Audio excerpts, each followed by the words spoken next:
Good morning बच्चों आज हम लोग पाठ 3 एवरेस्ट मेरी शिखर यात्रा नामक पाठ का पुनरावृत्ति करेंगे। बच्चों इस पाठ को लिखा है बचेंद्री पाल जी ने। बच्चों बचेंद्री पाल जी को बचपन से ही पहाड़ों पर चढ़ने का शौक़ था और यही शौक़ उनका एक सपना बन गया था और इस तरह से उनका ये शौक़ उन्हें उन ऊंचाइयों को छूने में मदद किया। और इसके बाद एक ऐसा समय आया कि जब उन्होंने एवरेस्ट पर फतह हासिल किया, एवरेस्ट की चढ़ाई को पूर्ण किया और इस तरह से प्रथम भारतीय महिला होने का गौरव उन्हें प्राप्त हुआ। बच्चों जब उन्होंने अपनी शिक्षा को समाप्त कर लिया, उन्होंने आपको तो बताया ही मैंने कि बहुत ही कठिनाइयों भरा उनका शिक्षा का जीवन भी रहा है। तो इन्हीं कठिनाइयों से गुजरते हुए जब उन्होंने अपनी शिक्षा पूरी की, तभी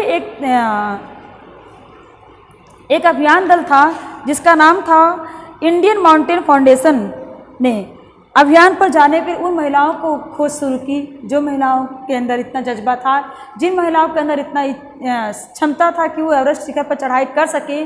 और ऐसे औरतों को, ऐसी महिलाओं को तलाश ये लोग ने शुरू की। और जब बचेंद्री पाल ने सुना कि ऐसी महिलाओं की ज़रूरत है तो उन्होंने इस ट्रेनिंग में जाने का निश्चय किया और इस तरह से उन्होंने इस अभियान दल में वे शामिल हो गई। इस अभियान दल में शामिल होने पर बच्चों उन्होंने 7 मार्च को दिल्ली से काठमांडू के लिए रवाना हुई। 7 मार्च को दिल्ली से काठमांडू को जब वो रवाना है तो उसके पहले ही मैंने एक अग्रिम दल गया था, इसको मैंने आप लोगों को बताया था बच्चों कि अग्रिम दल एक पहले जा चुका था। वो अग्रिम दल यानी कि वो इसलिए गया था ताकि रास्ते में आने वाली कठिनाइयों को, जो रास्ते में आने वाली समस्याएं थी उसको दूर कर दिया जाए, ताकि जो अभियान दल आ रहा है वो आसानी से अपने गंतव्य यानी कि अपनी मंजिल तक पहुंच सके। तो इसलिए बहुत ज़रूरी था ऐसे अभियान दल की, और वही अभियान दल के रूप में एक अग्रिम दल था जो इस साल पहले गया और रास्ते में आने वाली सभी कठिनाइयों को, उन्होंने बाधाओं को, जो मुश्किलें थी रास्ते में, उन्होंने उसे दूर किया।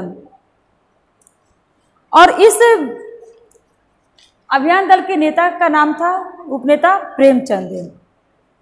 यहाँ पे जब लेखिका जो है एवरेस्ट को उन्होंने पास से देखा, जब वो नमचे बाजार पहुँची तो वहाँ नमचे बाजार जो कि वहाँ का सबसे बड़ा नगरीय क्षेत्र था, बहुत महत्वपूर्ण क्षेत्र था, जब वो वहाँ पर पहुँची तो उन्होंने उस एवरेस्ट को बहुत पास से देखा और उस एवरेस्ट की अलौकिक छटा को, उसके सौंदर्य को देख करके वो बहुत ही प्रभावित हुई। तभी उन्होंने देखा कि एक बहुत बड़ा प्लूम था, प्लूम यानी कि बर्फ़ का प्लूम, एक बर्फ़ का फूल। आप ऐसे कह सकते हैं कि जब वहाँ पे पहाड़ों पर 150 किलोमीटर की पर स्पीड से यानी कि तेज़ी से अगर हवा जब चलती है तो वो बर्फ़ जो सूखी बर्फ़ थी वो उड़ करके एक जगह इकट्ठे हो गई, ऐसा लगा कि मानो वो फूल है। तो लेखिका ने जब उस प्लूम को देखा, उसके बाद जब वो आगे बढ़ी तो इस तरह से जब उन्होंने देखा कि इस तरह से यहाँ पर उतनी हवाएं चलती हैं, मौसम इतना विपरीत है, तो थोड़ी सी वो डर गई। डर इसलिए गई कि क्या पता कि मैं आगे अपनी इस चढ़ाई को, इस अभियान में को पूरा कर पाऊंगी नहीं कर पाऊंगी, इसलिए थोड़ी सी वो डर गई। लेकिन उनके अंदर इतना जज्बा था, उनके अंदर इतनी हिम्मत थी कि उन चुनौतियों का, उन कठिनाइयों का सामना वो बेझिझक कर सके। उनके अंदर इतना हौसला था और इसी हौसले को लेकर के उन्होंने उन चुनौतियों का सामना भी किया था। लेकिन इसी बीच लेखिका को पता चला कि वहाँ पे जो उनके साथ जो 16 शेरपा कुली जा रहे थे, उन 16 शेरपा कुलियों में से एक शेरपा कुली की मृत्यु हो जाती है और 4 शेरपा कुली जो है घायल हो जाते हैं। और जब लेखिका ने और लेखिका के अभियान दल के लोगों ने ये सुना कि 4 शेरपा कुली घायल हो गए और एक शेरपा कुली की मृत्यु हो गई, तो जाहिर सी बात है कि लोगों के अंदर भी थोड़ा सा डर आ गया। लोग भी थोड़े से घबरा गए, लोग दुखी हो गए कि हम आगे की चढ़ाई को कैसे करेंगे, क्योंकि जो घटना उस शेरपा कुली के साथ हुई वो घटना इनके साथ भी हो सकती है। इस बात से लोग भयभीत हो गए, इस बात से लोग डर गए। और जब इस तरह से अवसाद के बादल, अवसाद मतलब होता है बच्चों दुख, मैंने बताया था आपको कि जब इस तरह से अवसाद यानी कि दुख के बादल उस अभियान दल के नेता कर्नल कुल्लर को पता चला, तो उन्होंने स्पष्ट शब्दों में कह दिया कि अगर इस तरह से आप लोग भयभीत हो गए तो आप कभी भी इस अभियान को सफलतापूर्वक पूर्ण नहीं कर पाएंगे, क्योंकि यह एवरेस्ट पे शिखर पे चढ़ाई करना एक बहुत बड़ा कार्य है, एक महान अभियान है। और इस महान अभियान को आप तभी पूरा कर सकते हैं जब आपके अंदर डर ना हो, जब आपके अंदर वो खौफ ना हो जिस खौफ से अभी आप डरे हुए हैं। तो उन्होंने कहा कि अगर इस अभियान में हमारे जो साथी संगी हैं, अगर उसमें से किसी एक की मृत्यु भी हो जाती है, अगर कोई घायल हो जाता है या फिर कोई मृत्यु हो जाती है, तो हमें इससे डरने की ज़रूरत नहीं है। क्यों? क्योंकि ऐसी घटनाएं इस अभियान में होती रहती हैं और आगे भी होंगी। तो इसलिए हमें इन समस्याओं को, इन बातों को नज़रअंदाज करके आगे बढ़ना चाहिए, न कि उससे घबराना चाहिए। और तभी जो है इनके कर्नल खुल्लर की बात सुन करके जो अभियान दल के सदस्य थे थोड़े आश्वस्त हुए, और आश्वस्त होने के बाद उन्होंने आगे की चढ़ाई आरंभ की। तभी उसके बाद जो अग्रिम दल के जो नेता थे, जिनका नाम था उपनेता प्रेमचंद, वो आए और उन्होंने कहा कि उनकी जो सबसे पहली बाधा थी, पहली बाधा उनकी क्या थी? उनको सबसे पहली और बड़ी बाधा थी खुम्बो हिमपात, यानी कि खुम्बो हिमपात उनकी सबसे बड़ी बाधा थी। उन्होंने उस बाधा से, उस रास्ते से इन लोगों को अवगत कराया। अवगत मतलब बताया। उन्होंने ये बताया कि कैंप 1 बच्चों 6000 मीटर की ऊंचाई पर जो लगा था, यानी कि कैंप 1 कहाँ लगा था? 6000 मीटर की ऊंचाई पर कैंप 1 लगा था।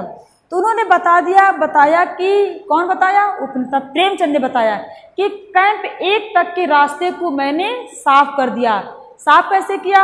मैंने जगह जगह कहीं पुल बना दिया, कहीं रस्सियों के सहारे से आगे बढ़ने के लिए व्यवस्था कर दिया, और कहीं झंडों के माध्यम से मैंने रास्ते को चिन्हित कर दिया। चिन्हित मतलब होता है निशान बना दिया। तो इस तरह से मैंने रास्ते में आने वाली हर बाधाओं को दूर कर दिया है। लेकिन इसके साथ साथ उन्होंने ये भी बताया कि ग्लेशियर की नदी, ग्लेशियर यानी कि बर्फ की नदी को कहते हैं बेटा, बर्फ की नदी को कहते हैं। तो उनका कहने का मतलब कि बर्फ की नदी अव्यवस्थित और यानी कि अनियमित थी। जो हिमपात यानी कि बर्फों का गिरना वो होता है, उसको अनियमित और अव्यवस्थित, वो कभी भी गिर सकता है, कभी भी वो अपनी दिशा बदल सकता है, उसका कोई नियम नहीं है। इसलिए उपनेता प्रेमचंद ने कहा कि यह स्थिति जो मैंने अभी सब कुछ सही करके हम लोग आए हैं, यानी कि कैंप 1 तक के रास्ते को हम लोगों ने सही करके आया है ताकि आप लोग आसानी से चल सकें। लेकिन अगर हिमपात हुआ, अगर बर्फ गिरे, तो जाहिर सी बात है कि हम लोगों ने जो रास्ते को चिन्हित किया था, हम लोगों ने जो पुल बनाया था, हम लोगों ने रस्सियों से मार्ग बनाया था, जो जगह जगह झंडे लगा करके हमने चिन्हित किया था, वो सारा कार्य हम लोगों का व्यर्थ हो जाएगा। तो इसलिए क्योंकि वहाँ की स्थिति हमेशा बदलती रहती है और हमें उस काम को दोबारा करना पड़ सकता है। उसके बाद उन्होंने कहा कि देखिए, तभी अभी जो लेखिका और उनके सारे साथी संगी जो है कैंप 1 तक पहुंचे ही रहे थे, तभी पता चला कि एक और व्यक्ति की मृत्यु हो गई। मृत्यु किसकी हुई थी? एक रसोई सहायक की मृत्यु हो गई थी। क्यों हुई थी? क्योंकि जलवायु अनुकूल नहीं था, यानी कि जलवायु जैसे हम लोग को झेलने वाली नहीं थी, यानी कि हम लोग के विपरीत थी और उस जलवायु को वो सहन नहीं कर सका, उसकी मृत्यु हो गई। और इस तरह से जब अभियान दल के लोगों ने एक और मृत्यु का समाचार सुना तो लोग थोड़े से फिर डर गए, लेकिन आगे बढ़ते रहे। बच्चों, हम लोगों ने यहाँ तक पढ़ा है, आगे हम लोग कल पढ़ेंगे। तो आज के लिए इतना ही बच्चों।